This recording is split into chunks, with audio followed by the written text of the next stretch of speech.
Hi guys, welcome back to the For You channel. Now, as you can see, we've got two of our most popular guests back with us. We have got Kiara and we've also got Gary. And if I could get my hands the right way round, that would work brilliantly. Hello guys, how are you? Hiya. Hey, how's it going? It's going really well. How are you both doing? I'm pretty all right. We've got that delay thing, haven't we? Where we're both pausing and waiting for the other person to speak. Go on ahead, Kiara. Go on ahead. We have got that going on. So if I ask a question to you both, can we both agree that it's ladies first? Right. No, then. I'm really good, thanks. Good. That's great. How about you, Gary? You good? Yeah, things are pretty all right. I'm pretty hopeful. I think we're starting to see a bit of light at the end of the tunnel. So I'm not going to get fixated on it, but I'm going to start moving that way, I think. It certainly feels like that light is getting closer anyway. But fingers crossed we'll be out of this once and for all sometime very soon. Now, over the last year, we brought you plenty of videos on the For You channel. And you guys were two of the most popular. Do you really quickly want to introduce yourselves again for those who haven't seen you quite yet? Kiara, you first. So I'm Keira Forsythe, I'm 23, and I come as a package deal with my arm stumpy. And I do like university, a bit of motivational speaking and taekwondo. Very good. How about you, Gary?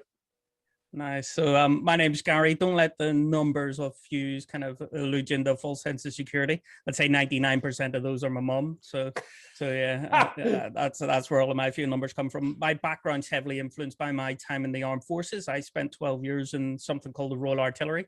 I created the big bangs on the battlefield. So I called in the artillery, the attack helicopters, the precision weapon system. My team called in the airstrikes.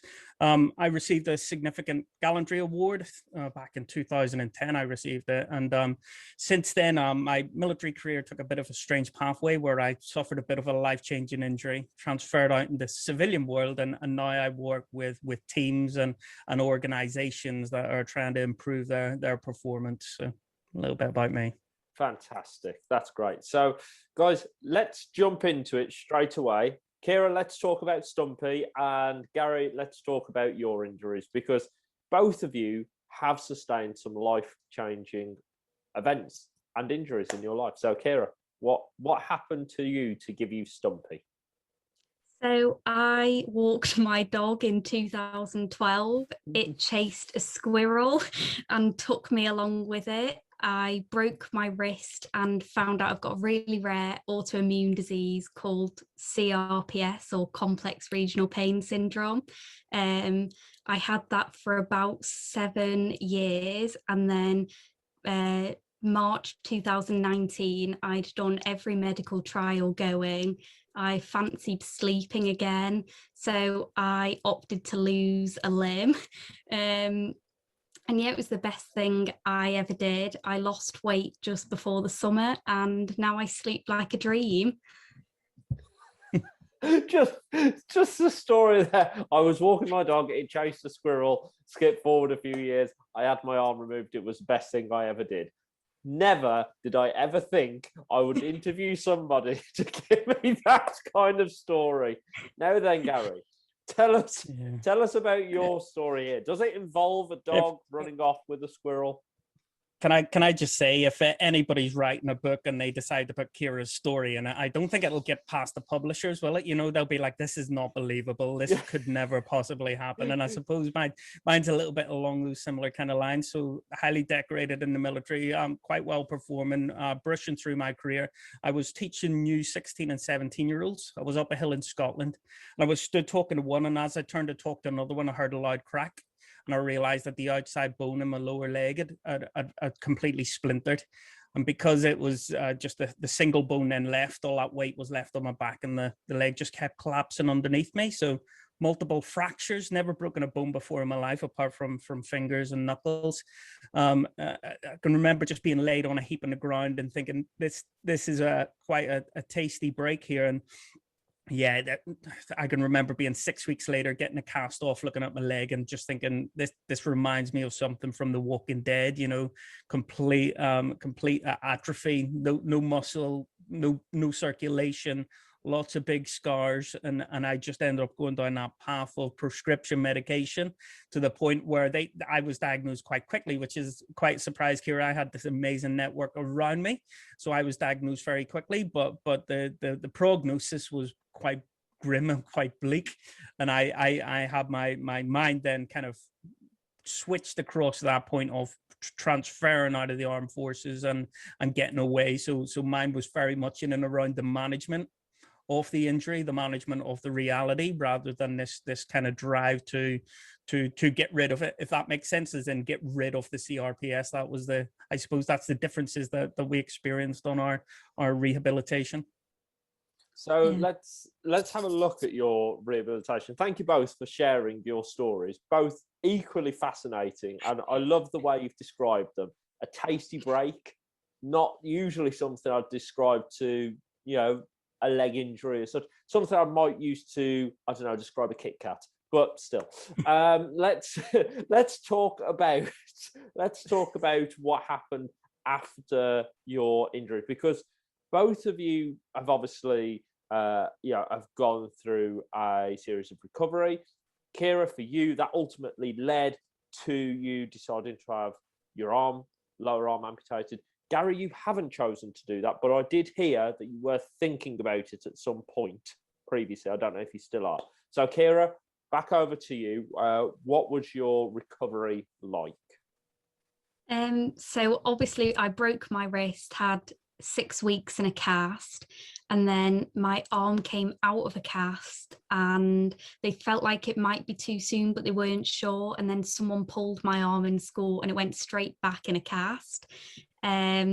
So when it finally came out, I was in immense pain, and then all of a sudden I had 18 months where I couldn't feel my arm at all, and it was basically CRPS, but it was partially paralyzed. So at that point, I did lots of medical trials that were all focused around trying to stimulate nerves. So it was a lot of mainly going to see physios and taking medications that were trying to fire. They were like epilepsy medications. So it was trying to get some sort of signal. It quickly became obvious that none of that was doing anything for my arm. So they stopped all medical trials at that point. And then I actually went through a year's period in the middle where I had a completely normal arm and my CRPS was in sort of like a remission. And then I tripped going down the stairs in school, and that set it all straight back off again. So none of my stories are very cool. Like neither of them were very like heroic. And then at that point, that just kicked off medical trial after medical trial. So I did everything from, I had 2 spinal cord surgeries to have like metal cables basically pushed up your back.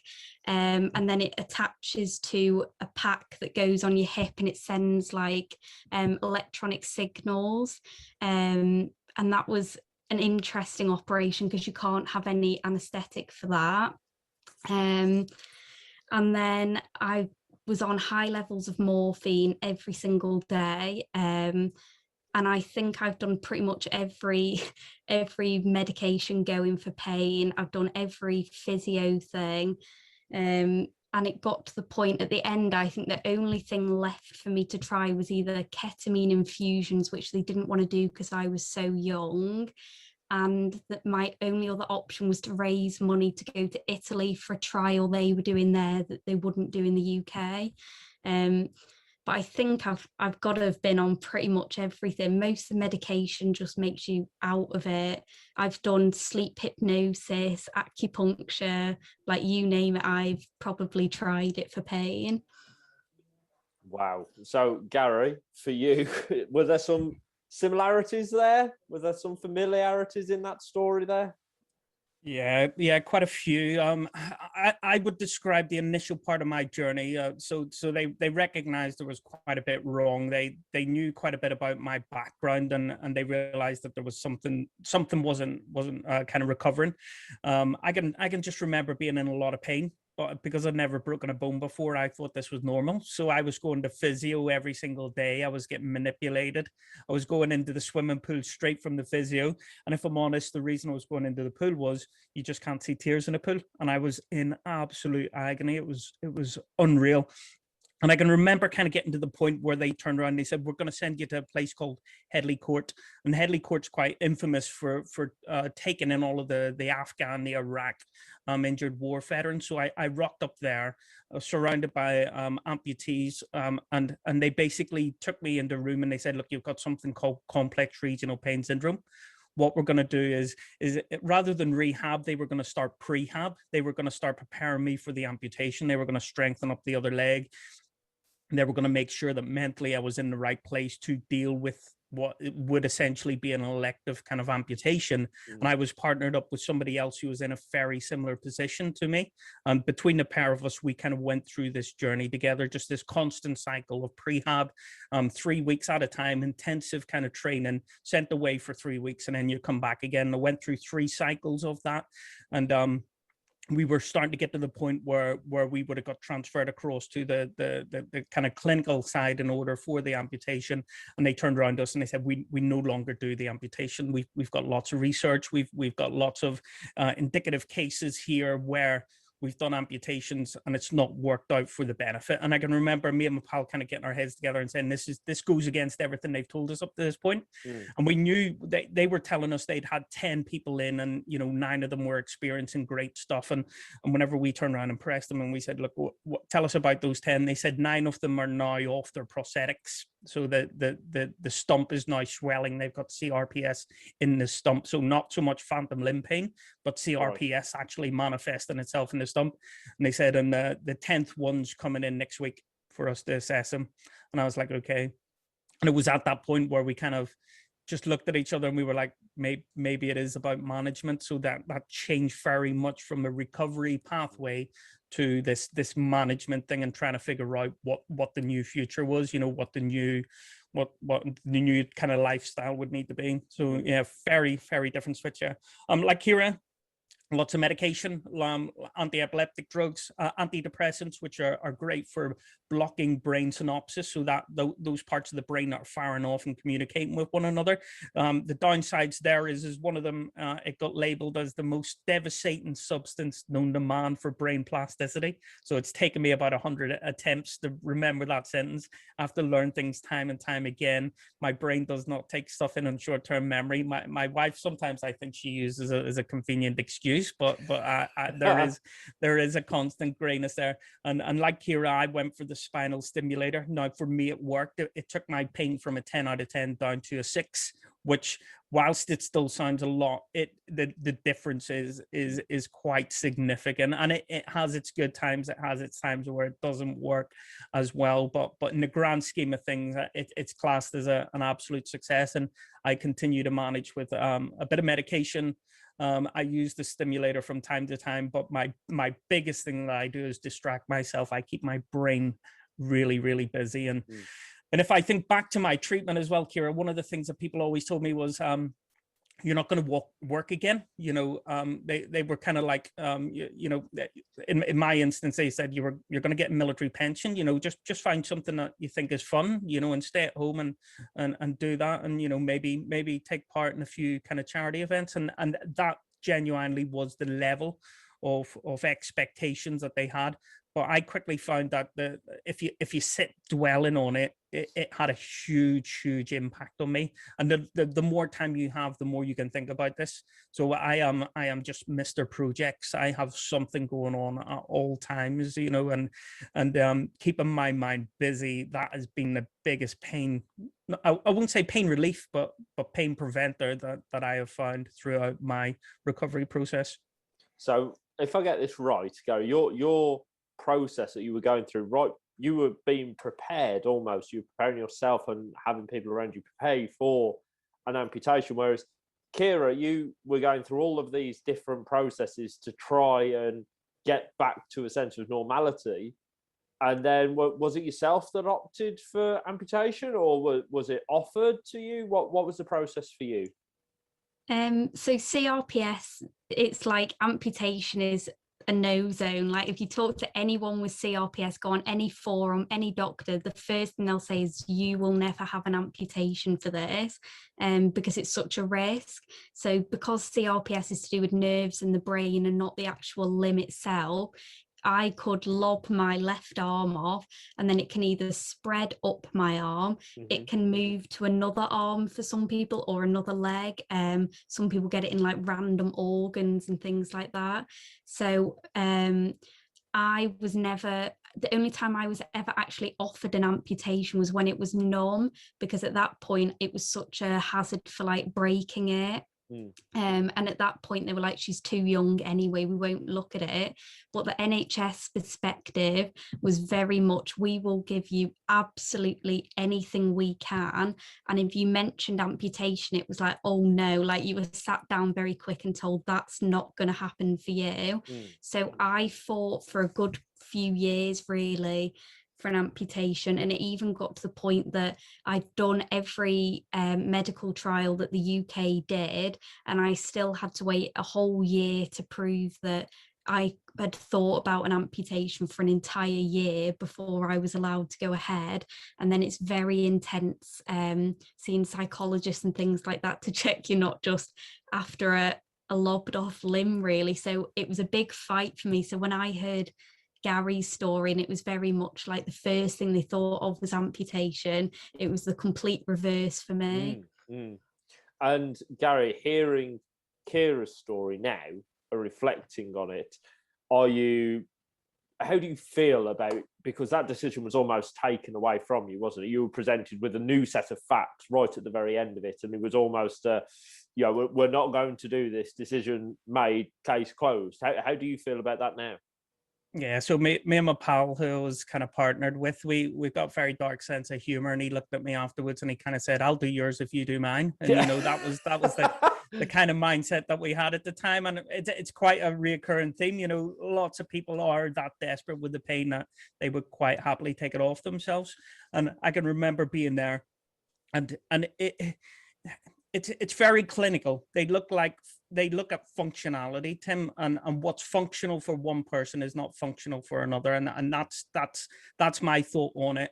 I was used to running long distances, being very active, constantly out on my feet, to the point where now I struggle to go for a bimble, and I say bimble on crutches, you know, locally at winter. So for me, that's non-functional. But if you look at it in the medical sense, I can get up at night. I can, you know, get downstairs to the kitchen. I can get myself a drink.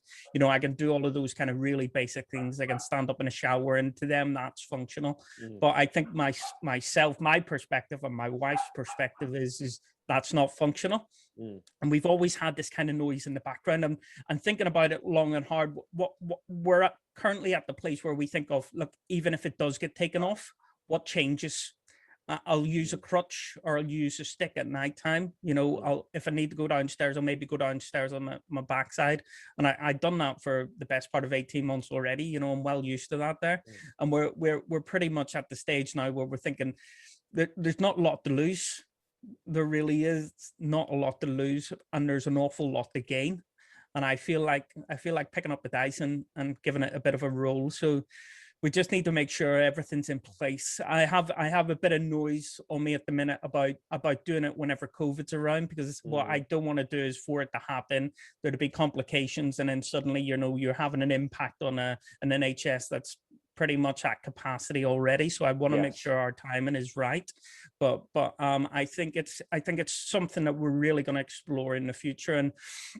And I think it would be great if the armed forces did continue that support. And I don't mean, you know, kind of like long-term support. I mean short-term. I mean things like help with prosthetics, rehabilitation, you know, the access to the specialist care centers. That would be fantastic, because they're really second to none. You know, the stuff we get in the UK, the US, Australia, Canada, and New Zealand, our prosthesis and everything like that is out of this world. And for me to have a real chance of recovery, I think that those things would all need to be aligned, because I think the odds are against me at the minute.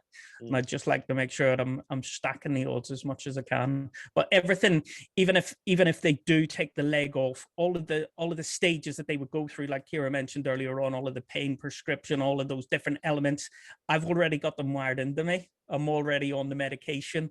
Nothing will really change in the administration side with me. It will just be, I would say, probably a 3 or 4% reduction in function, and it will be that really, really slim places, just walking around the house, hobbling around.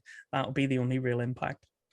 Okay, so still very much then for you, Gary, a potential for you in the future. I remember probably 6, 9, maybe even a bit longer now. We were talking about this after Kiara published her video on our channel, and I remember talking to you. Said, "Do you know what? Actually, after watching that, I'm thinking about this. I genuinely am." Yeah, it's absolutely a potential for me. I just need to make sure the NHS is happy and kind of willing. It's not really something that you want to wish too much upon yourself, you know. No. I just hope I can articulate it, you know, how little of an impact I feel it going wrong could have. Yes. You know, so take that ownership onto myself and have them in a place where they're willing to do it, and also that support from the armed forces. So fingers crossed. Fingers crossed. Hopefully I've still got a few friends there that'll be able to fight my corner for me. I'm sure. Now, since your injuries and Kiara, your surgery, was it 2 years ago? March 2019, did you say? So coming up to 2 years since surgery, and Gary, I'm not sure how long it's been since you've been through your recovery, but what have you both been up to since then? Because I think this is an important message that we share, an important part of your stories that we do share, is that your injury and the recovery is only a chapter of your life. What have you gone on to do? What have you gone on to do since? Kiara, you first.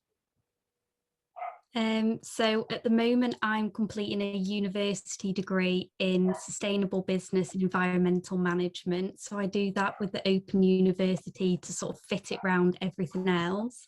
I now do motivational speaking, which I've loved doing. So I started doing that for you, and then Lane 4, and I now do it for schools as well, which I've been loving.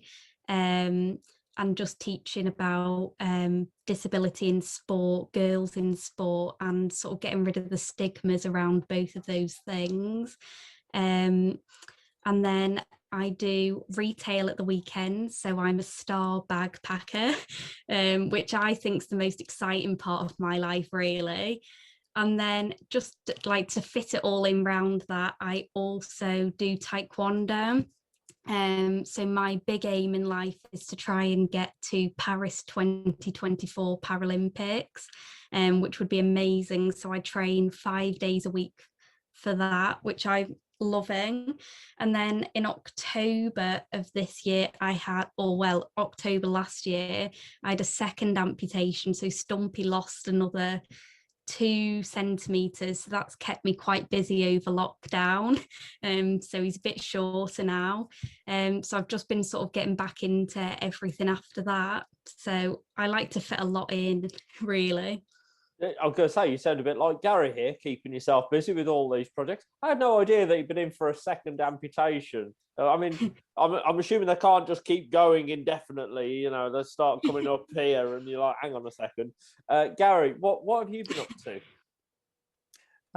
Yeah, but the whole life-changing injury was a bit of a catalyst for me to break away from what was essentially a completely military orientated life. You know, there was very little happening on the outsides of it.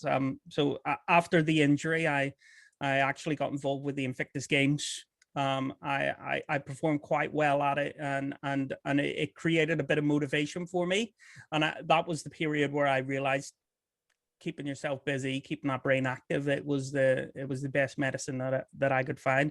So since then, mate, yeah, I've taken up golf again. So I'm trying to play golf. I'm trying to beat my pre-handicap handicap if that makes sense. So really pushing through. I worked for Jaguar Land Rover for a number of months. I then progressed out of Jaguar Land Rover, went and worked with a performance consultancy called Lane 4, as Keira mentioned there. I moved away from Lane 4 last year. I'm now working at another performance consultancy. This one's very focused on behavioral safety, you know, that kind of what is the human part of me that can create threats and create risks, and actually thinking back to my kind of injury days and how much pain I was in and how many dangerous situations that led me to. Absolutely, you know, it kind of relates across. And at the minute I'm just keeping myself really busy. I've got 2 young girls, so little Isla, little Ellie, 3 and 2. I'm a bit of a computer geek. I play computer games. I've got my own YouTube channel, just all of these different things going on, and a bit of motivational speaking as well, a bit like Keira. I find with this CRPS, one of the first things I was ever told was don't Google it, don't go on forums, don't look at anything. And I turned around. I was quite good friends with the advisor who told me this, and I was like, why not? And they went, look, you'll be able to take it, but it's nicknamed the suicide disease, and everything you'll see online is just very, you know, negative, and you know, it's quite, it actually has a dramatic impact. So I kind of said to myself, I'm not going to go away and Google it, and you know, I'm just going to start driving. And I find that since then I've linked up with a few of these kind of groups on social media, and every so often I just drop in a little piece, and you know, it's not always doom and gloom. I think no 2 instances are the same. I think I've been very fortunate with kind of my pathway and the moments I've been in, the places I've been. It's led me to where I am, but there is something that needs to happen, I think, so that these positive messages can get out there, that things don't stop. It's not all doom and gloom. There are opportunities. The opportunities will absolutely, they'll be different to the opportunities that you had before, but if you can accept that, and if you can kind of look forward to those little elements that still excite you. And what I mean by that is that I like golf, and the reason I liked golf before was because I was always trying to better my last score. Now I've went back to golf. My golf isn't as good, but I can always still try to better my last score. And that's the bit that I enjoyed about golf. It wasn't being fully able-bodied and playing a game. It was playing a game where I could constantly try to improve. So it's just resetting your brain and thinking in that really simple sense, what was it I enjoyed about this? How might I get that fix again? And then going out and looking for it. I think that was a really big piece for me. Well, last question for you both then, guys. You have both, I believe, appeared on television since your injuries. So, Keira, share with us your experience. What TV program were you on, and what was your experience? So because I'm highly intellectual, it wasn't anything like University Challenge, sadly. So I appeared on First Dates recently. Okay. And how did it go? I loved it. I think a huge thing for me the whole way through my arm journey has been dating's quite difficult. Trying to say to someone like, my life's very hectic at the time, like, oh, I don't sleep, I'm in pain. People are like, yeah, no, I don't want that. Yeah. And then since having it off, you get very extreme ends of the spectrum of why people might like you or not like you because of your arm. So for me, it was just an opportunity to have like a laugh during COVID, go on and show like you can be positive about a disability. Like me and Stumpy loved it. He was obviously the star of the show. I just sort of came along with him. I love how Stumpy is this almost a third person in the relationship. Is Stumpy here? Oh yeah, I always say we're a package deal. He's not baggage. I'm the baggage, if anything. He's 10 out of 10. Do you ever draw a face on Stumpy? This is what I want to know. Do they just like appear? No, I think if I did, I'd be sent back to psychologists. So for now, we'll just stick to looking how he does now. But I loved it. It was Channel 4 obviously works with disability quite a lot. They do the Paralympics. So it was an amazing company to do it with anyway. And the way they handled disability was amazing. Like they offered to cut my food up and everything off camera. So Wow. like everything was so nicely done. But yeah, it was just such a nice experience, especially during COVID, being able to get glammed up and go and make a bit of a fool out of myself on the TV. Not at all. I haven't seen the episode, but I've heard many, many great things about it, Kiara. I think we should do a behind the scenes video. You can tell us all about it. Gary, your appearance. You've been on TV as well, right? Yeah, what is it? Is it surprise you're on about? Is it? Was it surprise? Oh my surprise goodness! Yeah, that. Yeah, I got engaged on surprise quite a few years ago. Did you? Yeah, I suppose my big claim to fame here, and I'm gonna get shot some daggers here, was we were actually going through rehearsals beforehand, and it was the first ever surprise episode back, the new one with Holly Willoughby. Yeah. And we were going through rehearsals, and of course, because I was going to propose, my wife couldn't be part of it. So at the point where I got down and popped the question, I popped it to Holly, and she looked at me and she went, "If I wasn't married, I would say yes." Like I said, that's my big claim to fame. So I am absolutely getting shot daggers right now. Right, I think at this quickly point, mute. So at this point, it's probably a good idea for us to say a very big thank you to both Kiara and to Gary for joining us back on the For You channel. Now, during this video, you may have heard some very faint barking coming from the background and seen the door behind me open as well. Unfortunately, our pup, who appeared on the channel at the very start, has grown into this beast and doesn't understand that I'm busy. Yeah, you won't talk now, will you? Anyway. What's your internet etiquette, eh? I know. Anyway, guys, it's been great seeing you, and thank you so much for watching this video. We've got plenty more great content coming up on the For You channel, and there's loads of great content. We've linked both Gary and Kiara's previous videos in the description below. Please do make sure you check them out. It's right beneath that subscribe button. Until next time, stay safe.